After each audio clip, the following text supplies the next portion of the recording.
Dear Aunt Flo is a podcast about bad periods, and I'm your host, Elisa Michelle. Every month, we'll dive deep into my own vagina monologues as I discuss my journey with endometriosis and share stories that we wish someone would have warned us about sooner. I am your new period BFF, so let's get comfortable speaking about our cycles.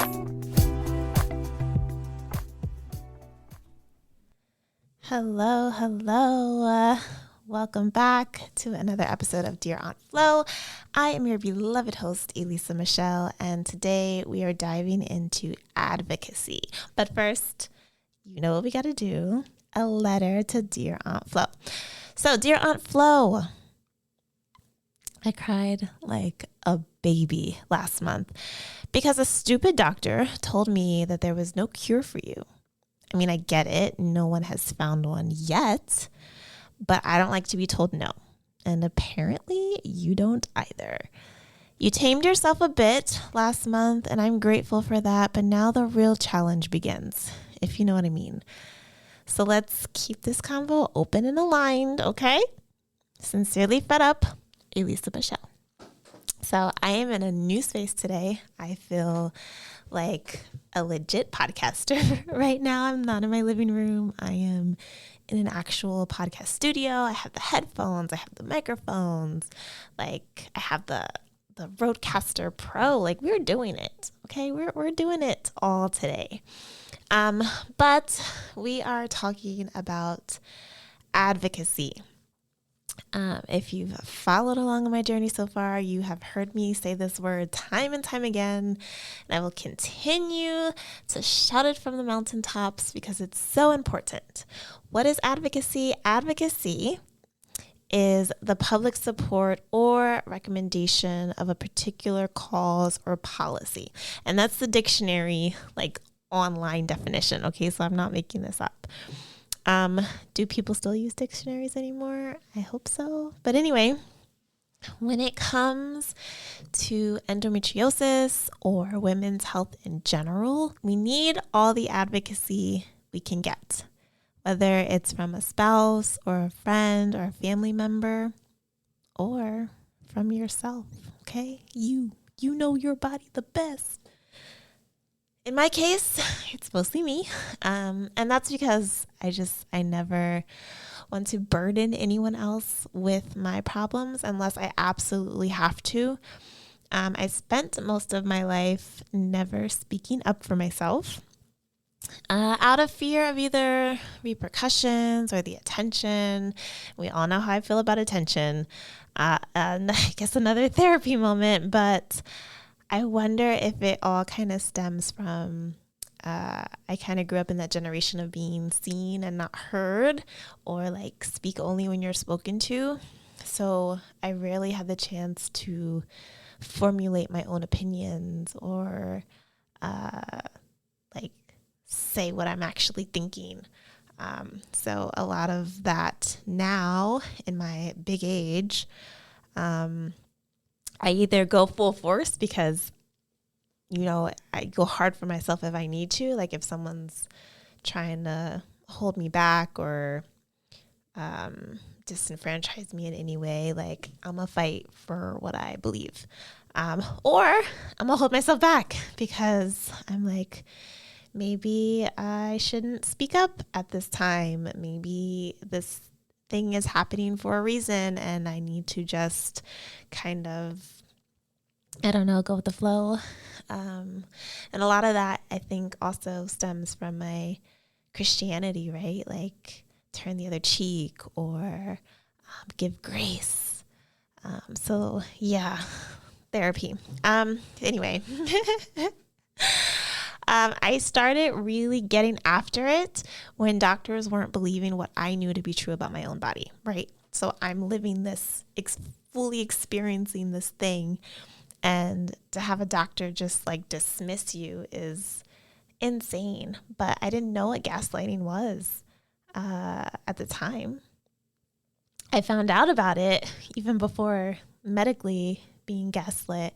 I found out about it in my old job.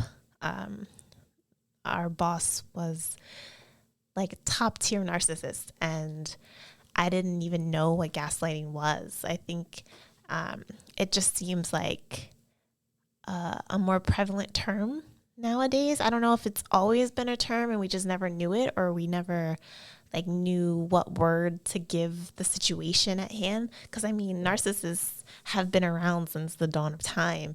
So gaslighting, I assume, has also been around since the dawn of time. But maybe now that we have a word for it, a term for it, it's just more prevalent and well used. But yeah, I was being gaslit at like every turn. When I was bleeding for months on end, when my pain was so excruciating that ibuprofen could no longer cut it, when my stomach felt like it was being pushed out of its place. So much has happened to my body over the past 5 years at this point. And had I not pushed for an ultrasound or an MRI or another opinion, like I've gone through doctors, I'm quick to switch up on a doctor because you're not hearing me, or you're not really giving me the time and care and attention that I know that I deserve and that I need, because my body is literally yelling at me. And I'm sitting here trying to get help, and you're just looking at me like I'm crazy. So we put a lot of weight and trust in the doctors that we seek out for care, in which we should, because that's what they were medically trained to do, to care for us. But we forget that our realities and our truth matter the most. So never forget that your gut instinct, the thing inside of you that is gnawing at you, that is telling you what's happening, okay? It's ready to fight, yell, and scream at the top of her lungs until the right someone hears her. So go with that gut instinct all times. And then sometimes we also forget that we have partners, we have parents, we have friends that are in our corner, that are more than ready and willing to show up and pull up when necessary. I tell my husband pretty much everything that happens to my body. So if the time comes for him to speak up for me, he knows what's going on. I also have a best friend that unfortunately experiences endo worse than I do and has endured it for much longer than myself. But we swap war stories all of the time. And I think if it came down for me or her to advocate for the other, like I'm sure we could step up to the plate. And then where on earth would I be without my God-fearing prayer warrior of a mother? Like I just love her so much. I truly, truly do. And even though she's like 3,000 miles away from me, she knows how to get down on her knees and pray.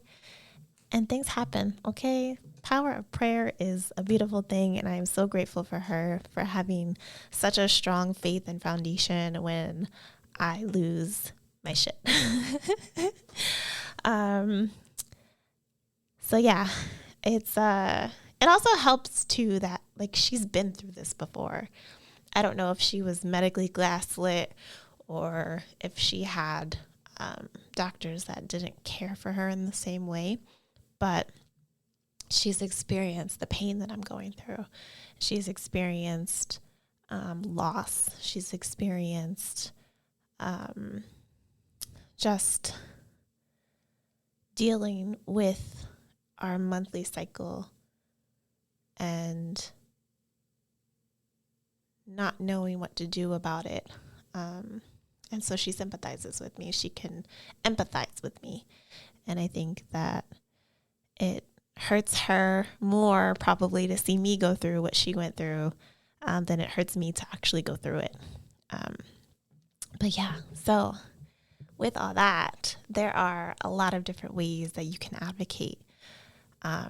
One, know your body and your symptoms. Like keep track of what's happening, how often it's happening, when, where, why, how. Like keep a record of it. And that way when you go to these appointments and these doctors are asking you questions, you have an answer for them like right off the bat. Okay, you can tell them when and where and why and how all of these different things are happening to you. And that really makes a difference because they expect us to kind of just come in and not fully understand or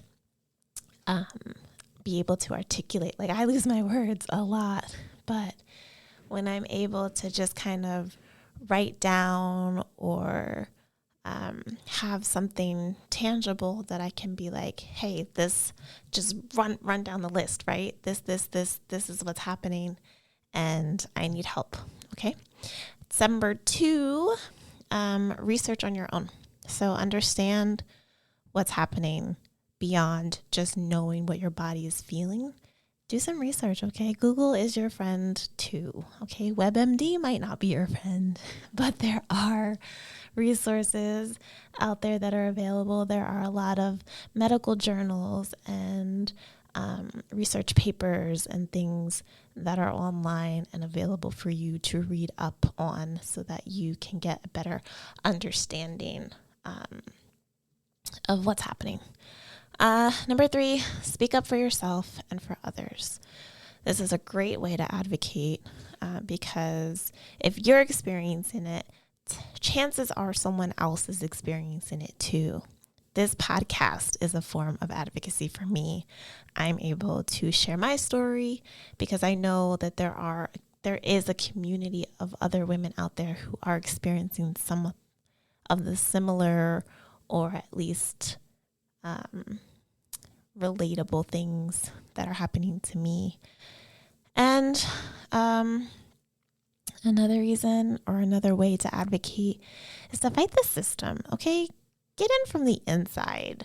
And I'm not saying like go out and go to medical school, get a medical degree, and then be like, bam, now what? Because that's a lot of work, and let's not get that deep into it. But get to know your local constituents. What laws are in place that can help further and better research and programming centered around your cause. I feel that it would be nice if we had local council women and councilmen and mayors and grant writers and lawmakers who cared about women. But we live in America, and we all know what's happening. I mean, we see what's happening all of the time, every day. They come after us for no reason. And it's sad when you get things taken away, like abortion rights, like the choice, the option to choose. No matter what situation put you in this situation, the right to choose should be your right. And we are forced with accepting laws from people who, 1, don't have a uterus, and 2, say that they're pro-life, but don't give a rat's ass about life. They don't care about anyone's life except for their own. And I'm going to step off of my soapbox because I can go much deeper than that with this situation. But it's really sad that we don't have better advocacy for women out there. Okay, last but not least, join a community of like-minded individuals, okay? Like a nonprofit or an agency for social change. I'm going to list a few resources in the show notes that I've followed over the past few years that have given me a lot of insight into different aspects of the women's body and how to best show up for myself. If I'm thinking right off the top of my head, we have Black Mamas Matter, Birth Workers of Color, for the Village Doula, the Black OBGYN project. So there are resources out there. And of course, I'm always going to go hard for my people. So a lot of my resources are going to be for women of color because we need it. Okay. We need it. Next week, actually, April 11th through 17th, which is actually probably the week that this will be dropped. This podcast episode will be dropped. So April 11th through 17th is Black Maternal Health Week. And Black and brown women are 3 times more likely to die from pregnancy-related causes than white women. And if you've been following the myriad of stories, but most recently about our popular and beloved Jessica Petway, and then the former NFL cheerleader Crystal Anderson, just their passings were unnecessary. Like, they did not have to happen. And I know at some point we all pass away, but to leave this earth for something that could have been avoided with just the simple task of listening. Like, oh my goodness, if you just listened to Jessica when she came to you about the enormous size blood clotting, for her to be misdiagnosed,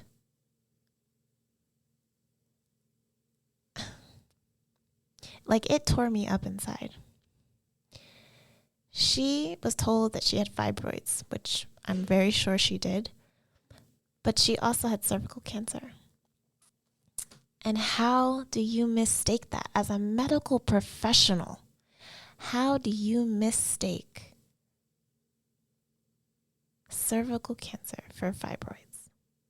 It's beyond me.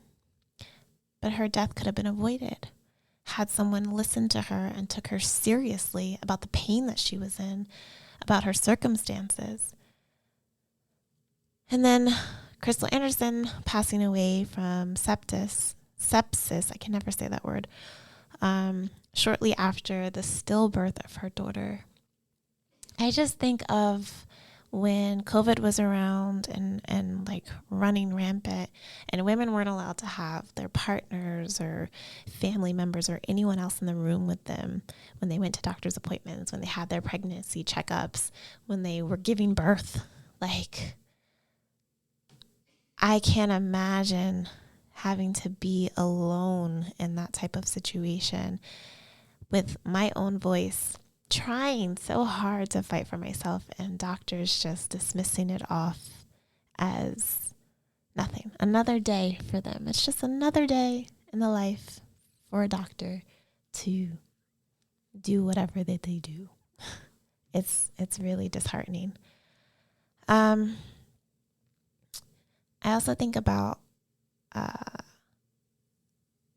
just how we have doulas and midwives now. I mean, we've had them for ages. They've been around forever, but we have access to women who are there to literally fight for us and advocate for us and help us understand what we need, and then have someone else to relay what we're feeling and what we're experiencing. I think it's very important, and I hope that whenever I start this journey to motherhood, that I have a doula or a midwife in my corner, because I think it's so important, especially with the experiences that I've had so far. I would really love to have that extra added advocacy beside me. So yeah, you never know what differences you can make when you show up for people, when you show up for yourself. So just keep that in mind. And then it's really sad what's happening with our Black and brown women and how much we have to fight for ourselves. Like what preventions are being put in place to protect us from this? Like we have the stats and we have the research and we have the just reality of things that are happening and they've been happening. And yet what's being put in place to prevent it? What's being put in place to stop these stats from growing? Nothing. It baffles me. It baffles me.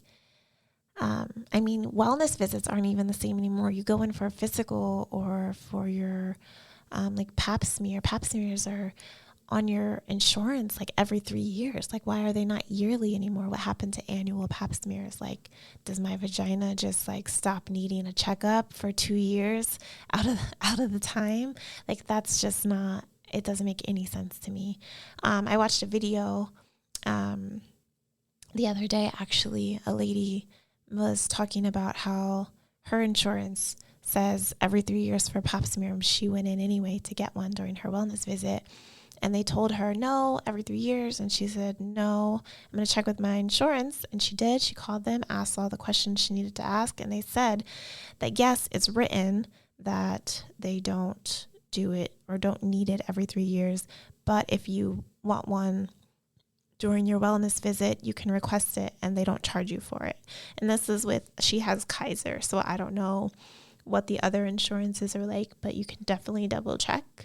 If you feel that during your wellness visit, you also need a pap smear, you have the right to ask for one. And if your insurance covers it, great. And if it doesn't and you have the money to pay for it, also great. But make sure that you know your rights. Make sure that you are getting the full checkup experience. It's really sad. And I pray for the day that we'll be taken seriously and loved enough to help us in our time of need. Okay, let's wrap up today's episode and then video if you are watching on YouTube. I challenge you to speak up for yourself, whether it has to do with your period or your job or your next door neighbor. Listen to that loud voice in your gut, letting you know that it's not right, but it's going to be okay. And once you fight for what you need, you'll get what you need. And that leads us to today's affirmation. It's not right, but it's okay. I'm going to make it anyway. So say it with me. It's not right, but it's okay. And I'm going to make it anyway. Bonus points if you know the lyrics that song goes to and the artist who sings it. And remember, I drop a new episode at least monthly, either through Apple Podcasts or Spotify. And then on YouTube, I drop a full video. So be sure to like and subscribe if you're into that kind of thing. I love you. I see you. I hear you. Peace. Hey BFFs, thanks for tuning in to Dear Aunt Flo. If you enjoyed this episode and would like to show support, be sure to subscribe, rate, and review on Apple Podcasts. This will help more period BFFs find our community and add to the conversation. Follow on IG at dearauntflo.pod and let me know what topics you'd like to cover this season. Catch you in the next episode, period.